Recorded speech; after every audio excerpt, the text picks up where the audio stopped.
Het bloed was nog warm too, in ze het lichaam van de hertog, van Buckingham van den op de code marmeren vloger van het palace. Het lemmet had zich met chirurgische precisie tussen de ribben geboord, maar wat het meest schokkend was niet de gewelddadigheid van de dad, het was de doodse stilte die heerste in de gang en waar, slechts uren eerder, intieme lachboyen en samenzwerende gefluister echoeden. Portsmouth, 23 cachet. De man die doodlag was meer dan een koninklijke favoriet geweest. Hij was de spiegel van de verboden verlangens, die twee koningsregeringen hadden verteerd en het lot van een dynastie hadden bezegeld. 30 jaar eerder, toen de eerste stralen golden zonneschijn door de gotische ramen van Holy Roadhouse schoten, werd een jonge koning wakker uit verontrustende dromen. Jacobus Charles Stuart, de zesde van Schotland en de eerste van Engeland, stond bedad op uit zijn bed, zijn lange bleke vingers regelden de fijne linnen overhemd dat tegen zijn magere borst kleefde.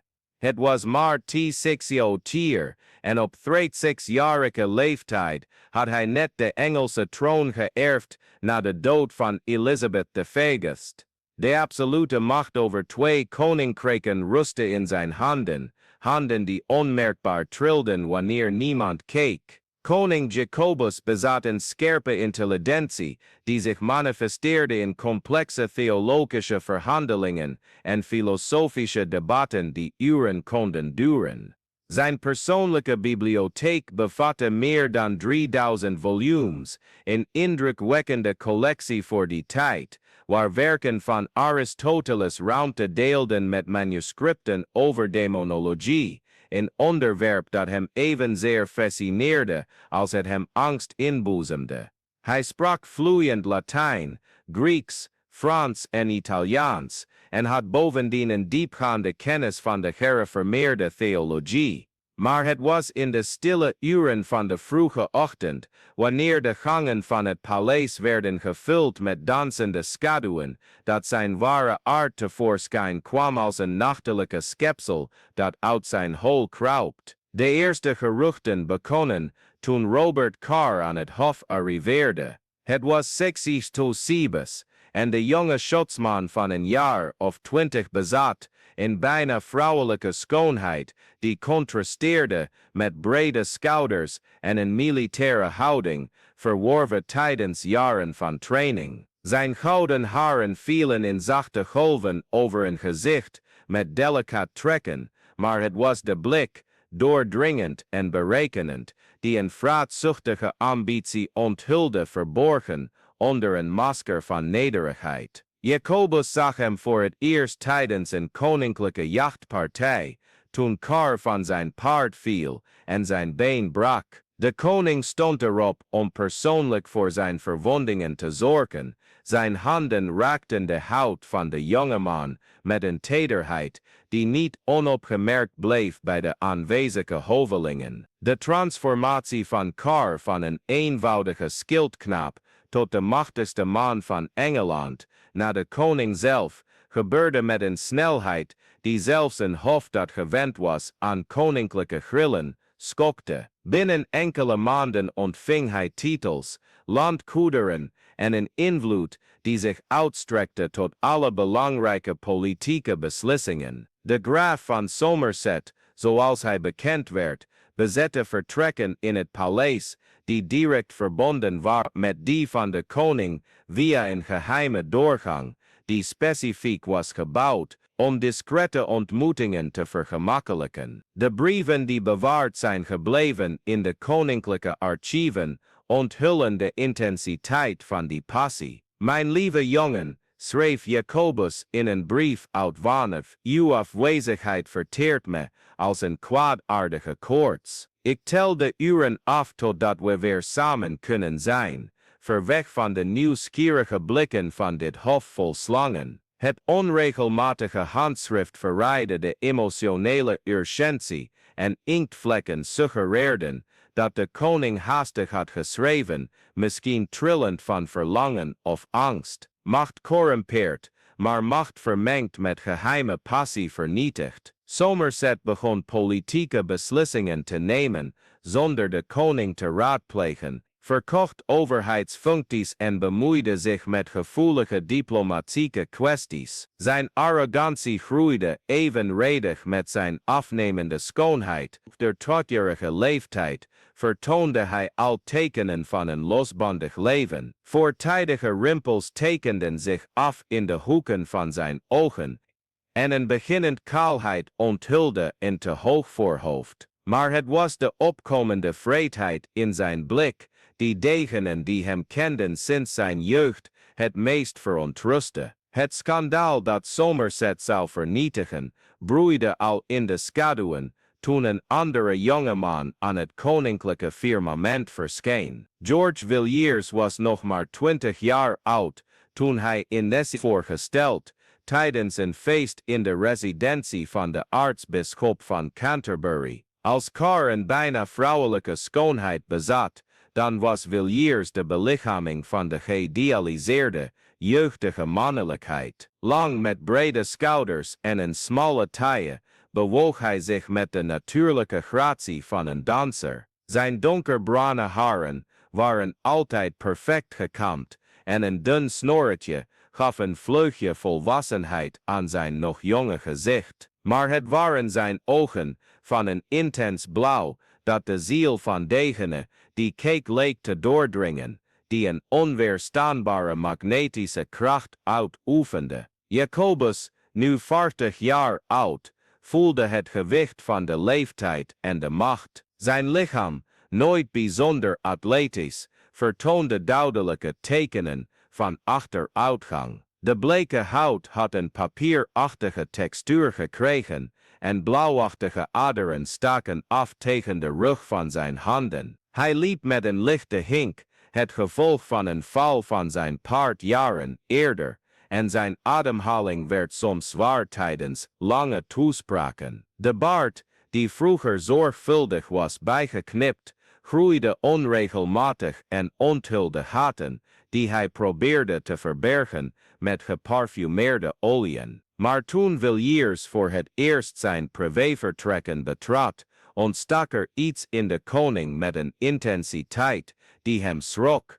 De opkomst van Villiers was nog meteorieter dan die van Somerset. In minder dan 2 jaar tijd ging hij van een jongeman zonder fortuin naar hertog van Buckingham, de hoogste adellijke titel die een niet-koninklijke kon bereiken. Hij ontving een jaarlijkse toelage van 100.000 pond, en astronomisch fortuin voor die tijd, naast bezittingen verspreid over het hele koninkrijk. Zijn vertrekken in het paleis waren luxueuzer dan die van vele Europese prinsen, versierd met Vlaamse tapeten, met ivoor ingelegde meubels en een hemelbed gemaakt van ebbenhout en hout. De nachtelijke ontmoetingen tussen de koning en zijn favoriet waren een open geheim in het paleis, al durfde niemand er openlijk over te praten. Dienaren fluisterden over voetstappen in de geheime gang die de vertrekken verbond, over gesprekken die tot in de vroege ochtenduren duurden, over intieme gelachjes die door de dikke stenen muren weergalmden. Een Franse laquais beschreef in een brief aan de ambassadeur van zijn land, Zijne Majesteit omarmt en kust de hertog publiekelijk en noemt hem Steny, en diminutieve van Stephen, vanwege zijn gelijkenis met schilderijen van Sint Stefanus. Het is een schouwspel dat zelfs de meest liberale hovelingen ongemakkelijk maakt. Als u begint te begrijpen hoe complex en duister het geheim was rond een van de meest controversiële koningschappen in de Britse geschiedenis, dan is dit slechts het begin van een fascinerende reis door de gangen van de macht. Elke aflevering die we produceren onthult verborgen lagen van de geschiedenis en laat zien hoe verboden liefdes het lot van hele naties hebben gevormd. Abonneer u daarom nu op het kanaal en activeer het belletje voor meldingen. U wilt de volgende hoofdstukken van dit saga over samenzwering, verraad en geheimen die een monarchie bijna hebben vernietigd, niet missen. De echte geschiedenis is altijd intrigerender dan elke fictie en we hebben nog veel meer te onthullen. De relatie tussen Geheim en Buckingham oversteeg louter fysieke aantrekkingskracht. Brieven bewaard in de archieven van Windsor Castle onthullen een emotionele afhankelijkheid die grensde aan obsessie. Mijn lieve zoon en dienaar, schreef de koning in een brief uit 16. Uw aanwezigheid is de zon die mijn donkere dagen verlicht. Zonder u ben ik slechts een oude vermoeide koning, gekweld door de geesten van genomen beslissingen en verzamelde spijt. De kwetsbaarheid die in deze regels naar voren kwam,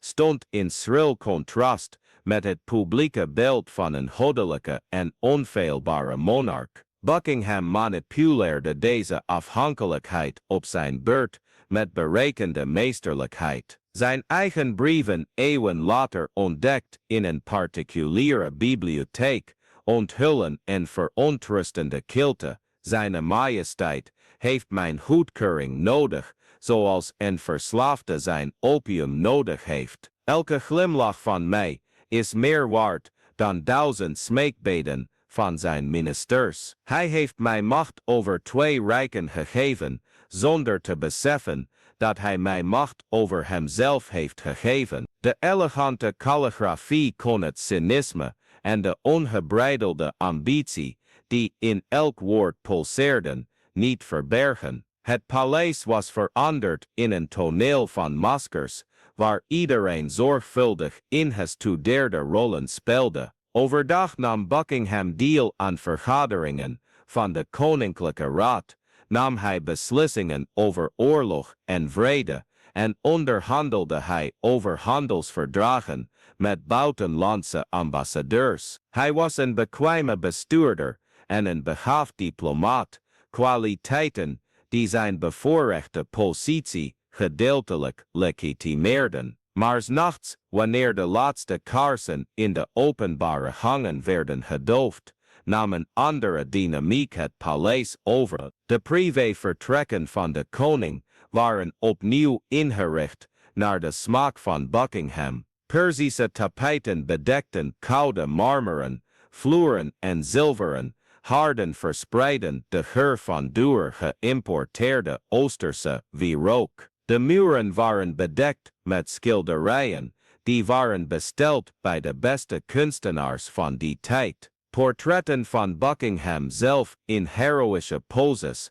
afgebeeld als Adonis, als Sint Sebastiaan, als Alexander de Grote. In elk schilderij werd zijn jeugdige schoonheid tot in de perfectie geïdealiseerd, waardoor een galerij van narcisme ontstond, die zowel zijn ego als de koninklijke obsessie voedde. De privé-maaltijden vonden plaats in een kleinere, intiemer kamer, waar de koning en zijn favoriet alleen dineerden, bediend door slechts 1 dove en stomme bediende, een voorzorgsmaatregel die Buckingham had voorgesteld om absolute discretie te garanderen. Tijdens deze huiselijke scènes toonde Geheim facetten van zijn persoonlijkheid die weinigen kenden. Hij sprak over kinderlijke angsten die hem nog steeds achtervolgden, over de eenzaamheid van absolute macht, over triggerende nachtmerries, waarin hij demonen zag die probeerden zijn ziel te bezitten. Buckingham luisterde geduldig, bood berekende troost en kussen die de koninklijke angsten kalmeerden. Het hof observeerde deze dynamiek met toenemende ongerustheid. Edelen met eeuwenoude afkomst zagen zich gedwongen om gunsten te vragen aan een jongeman van bescheiden afkomst, wiens belangrijkste kwalificatie zijn fysieke schoonheid en het vermogen om de koning te verleiden was. Buitenlandse ambassadeurs stuurden bezorgde rapporten naar hun vorsten en beschreven een Engelse monarchie waar politieke beslissingen werden genomen in de privévertrekken, ver weg van het publieke toezicht en de rationele overwegingen van de staat. Sir Francis Bacon, de grote filosoof en politicus van die tijd, gaf in een vertrouwelijke brief aan de graaf van Essex zijn bezorgdheid te kennen. Het koninkrijk vaart in gevaarlijke wateren, wanneer de passies van de vorst meer regeren dan zijn verstand. Ik vrees dat de buitensporige invloed van bepaalde favorieten kan leiden tot rampzalige beslissingen die de veiligheid en de waardigheid van de kroon in gevaar brengen. Het was een bedekte maar duidelijke kritiek op de macht van Buckingham en de politieke implicaties van zijn relatie met de koning. Het lichaam van Jaime bleef zichtbaar achteruitgaan. Op 45-jarige leeftijd in Asa zitten vertoonde hij al duidelijke tekenen van vroegtijdige veroudering. Zijn haar, ooit bruin en weelderig, was dun en hets geworden. Zijn gezicht was getekend door diepe rimpels, vooral rond zijn ogen, waar de spanningen van een turbulente regering zich concentreerden. Zijn handen, altijd al mager, waren nu bijna skeletachtig, met opvallende aderen en ouderdomsvlekken, die hij probeerde te verbergen met sierlijke ringen. Zijn kropelheid was verergerd, waardoor hij tijdens publieke optredens en discrete stok moest gebruiken. Buckingham daarentegen leek met de jaren te bloeien. Op 48-jarige leeftijd in Asa had hij een nog indrukwekkender mannelijke uitstraling ontwikkeld. Regelmatige oefeningen en een zorgvuldig die hielden zijn lichaam in perfecte vorm, in schril contrast met de fysieke achteruitgang van de koning. Hij droeg steeds meer gedetailleerde kleding, zijden doubletten geborderd met gouden draden, fluwelen mantels met hermelenen voeringen, Italiaanse leren schoenen met zilveren gespannen. Elk openbaar optreden was een zorgvuldig georchestreerd spektakel om zijn schoonheid en macht te tonen. De politieke spanningen namen toe, evenredig met de macht van Buckingham. De 30-jarige oorlog teisterde Europa en Engeland moest zijn positie in het conflict bepalen. Buckingham pleitte voor een kostbare militaire interventie ter ondersteuning van de Duitse protestanten, een beslissing die desastreus zou zijn voor de koninklijke financiën, die al zwaar belast waren door de excessieve uitgaven van het hof. Er waren parlementariërs, waren fel gekant, maar hun stemmen werden systematisch genegeerd wanneer Buckingham zijn mening in het oor van de koning fluisterde tijdens privé-ontmoetingen. Het huiselijke leven in het paleis had bijna huwelijkse rituelen gekregen. Buckingham stond het eerst op en superviseerde persoonlijk de voorbereiding van het koninklijke ontbijt. Hij koos de kleding die James die dag zou dragen, kamde zorgvuldig het grijze haar van de koning met moederlijke aandacht en bracht geparfumeerde oliën aan om lichaamsgeuren te maskeren, die door de leeftijd waren versterkt. Tijdens deze intieme momenten spraken ze over de zaken van de dag, maar ook over triviale onderwerpen, het weer, de paleistouwen, roddels over andere hovelingen. Het was een huiselijkheid die vreemd contrasteerde met de absolute macht die beiden over miljoenen onderdanen ooit oefenden. De avonden waren het moment van grootste intimiteit. Nadat het hof zich had teruggetrokken, bleven de koning en de favoriet alleen achter in de privévertrekken. Ze speelden zaak voor een knisperend haardvuur, dronken Franse wijn uit houten bekkers, lazen Latijnse poëzie of discussieerden over theologie. James van Naturen geleerde vond in Buckingham een intelligente, zij het oppervlakkige gesprekspartner. De jonge hertog had zich snel bekwaamd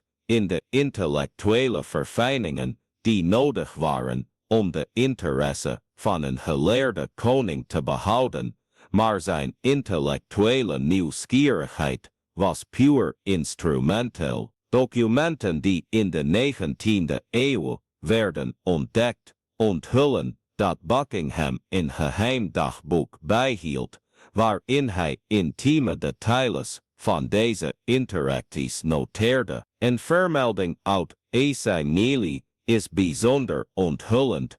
Zijne majesteit toonde me vandaag in litteken op zijn linkerdij het gevolg van een val in zijn jeugd. Hij raakte het aan met mijn vingers, terwijl hij het verhaal vertelde, zijn ogen vochtig van tranen. Het is in deze momenten van kwetsbaarheid dat hij volledig de mijne wordt. Macht berust niet alleen op titels en rijkdom, maar op de mogelijkheid om noodzakelijk te zijn voor iemand die alles bezit. De latente wreedheid van Buckingham kwam af en toe naar boven in kleine gebaren die zijn ware aard onthulden. Hij vernederde hovelingen die hem onwelgevallig waren in het openbaar, weigerde audiënties aan petitie-indieners op basis van louter persoonlijke grillen en gebruikte vertrouwelijke informatie verkregen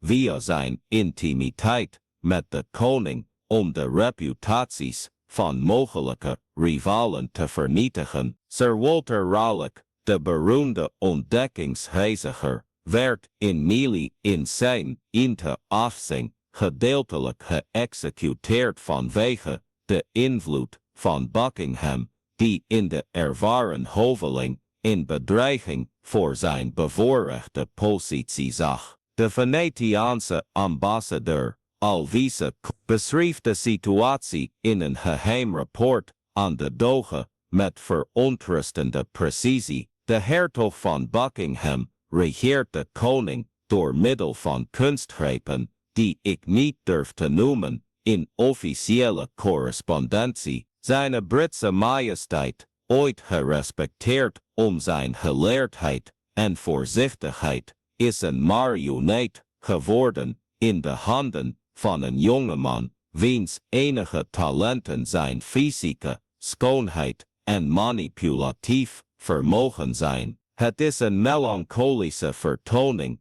die de waardigheid van de Engelse monarchie in de ogen van heel Europa scheidt. De verslechterende relatie tussen vader en zoon weerspiegelde de spanningen die werden veroorzaakt door de invloed van Buckingham. Prins Charles, de troonopvolger, observeerde met toenemende bezorgdheid hoe politieke beslissingen werden beïnvloed door persoonlijke en niet-tijdelijke overwegingen. In een vertrouwelijke brief aan zijn zus Elizabeth, koningin van Bohemen, uitte hij zijn frustratie. Mijn vader is verdwaald in labyrinthen van hartstocht die onwaardig zijn voor een christelijke koning. De hertog monopoliseert zijn aandacht en gebruikt die invloed om rampzalige beleidslijnen te bevorderen. Ik vrees voor de toekomst van het koninkrijk als deze situatie aanhoudt. Ironisch genoeg zou het via prins Charles zelf zijn dat Buckingham zijn macht verder zou uitbreiden.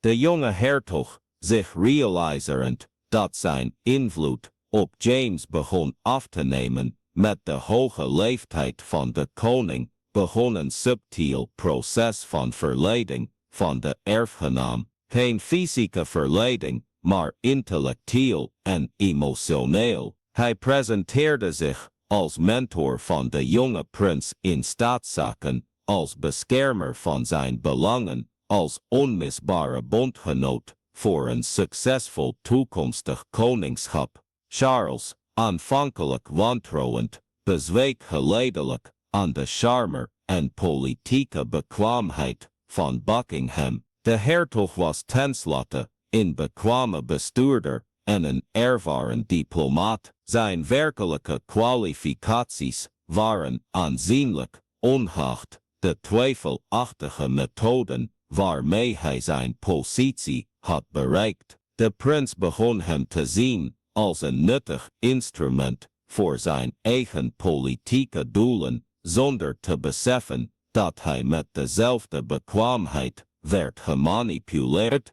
die Buckingham bij zijn vader had gebruikt.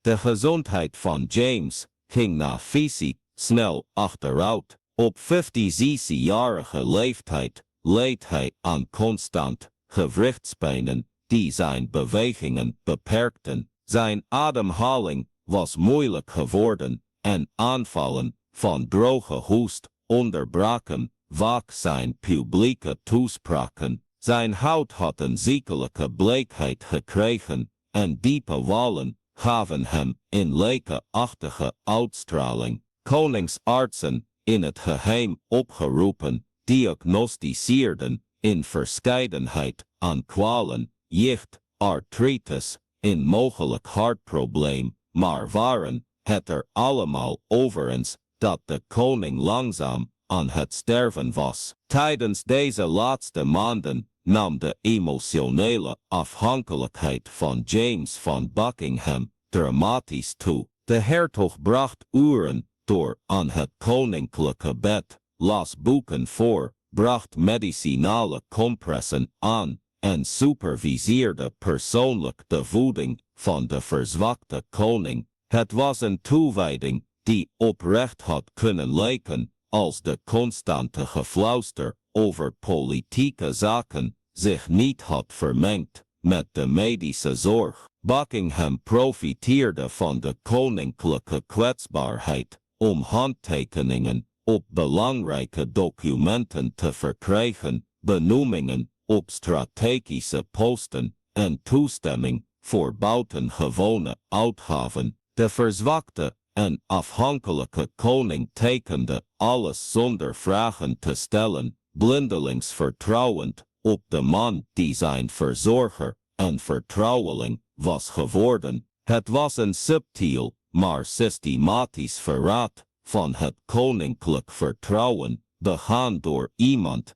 die tijdens eenzame nachten eeuwige liefde zwoer. De laatste levensmaanden van James werden gekenmerkt door een diepe melancholie die doorsemerde in zijn persoonlijke geschriften. In een nooit verzonden brief, gevonden tussen zijn papieren na zijn dood, schreef hij: ik voel dat ik een koninkrijk heb verspild aan het najagen van fantasieën van genegenheid die nooit echt waren. Moge God me vergeven voor de beslissingen die ik heb genomen in naam van gevoelens die ik nu besef slechts illusies waren, gecreëerd door een eenzaam hart en een verouderd lichaam. De trillende schrift tekent de fysieke en emotionele zwakte van zijn laatste dagen. Jacobus I.T. van Engeland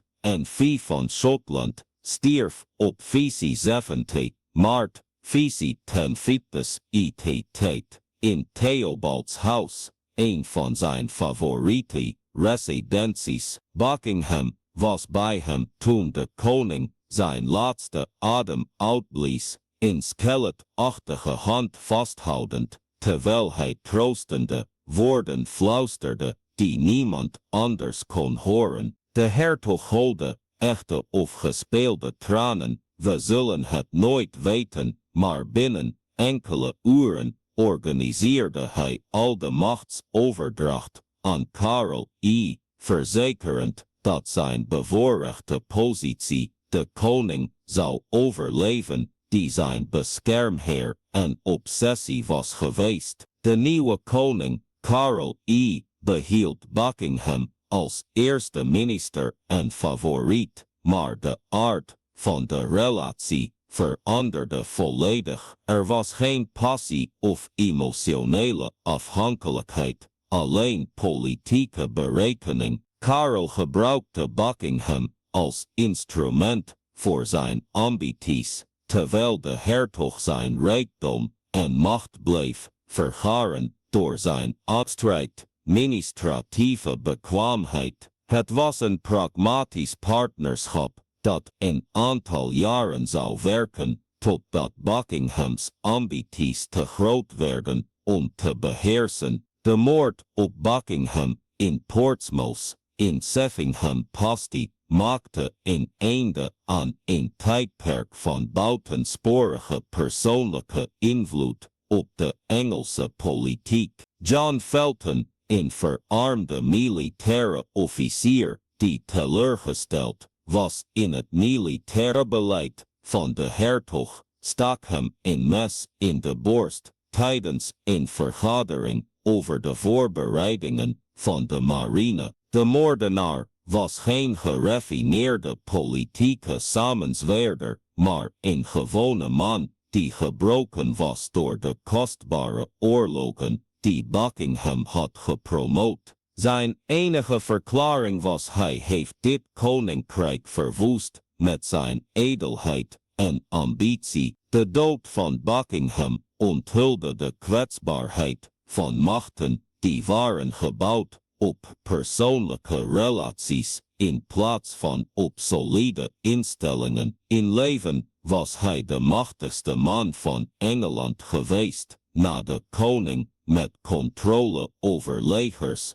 vloot, ambassade en schatten. In de dood werd hij slechts nog een bloedend lijk op koud marmer, zijn schoonheid vervaagd, zijn invloed ogenblikkelijk verdampt. De hovelingen die hem in leven hadden gevleid, haasten zich om elke associatie met zijn beleid te ontkennen, en binnen enkele weken werd zijn herinnering systematisch uit de officiële archieven gewist. Karel I zou nog 17 jaar regeren, maar hij ontwikkelde nooit meer een vergelijkbare persoonlijke afhankelijkheidsrelatie zoals zijn vader had gehad met Buckingham. De les was geleerd, zij het misschien te laat. De politieke spanningen die waren ontstaan door jaren van regeren via persoonlijke favorieten zouden culmineren in de Engelse burgeroorlog en uiteindelijk in de executie van Karel I zelf in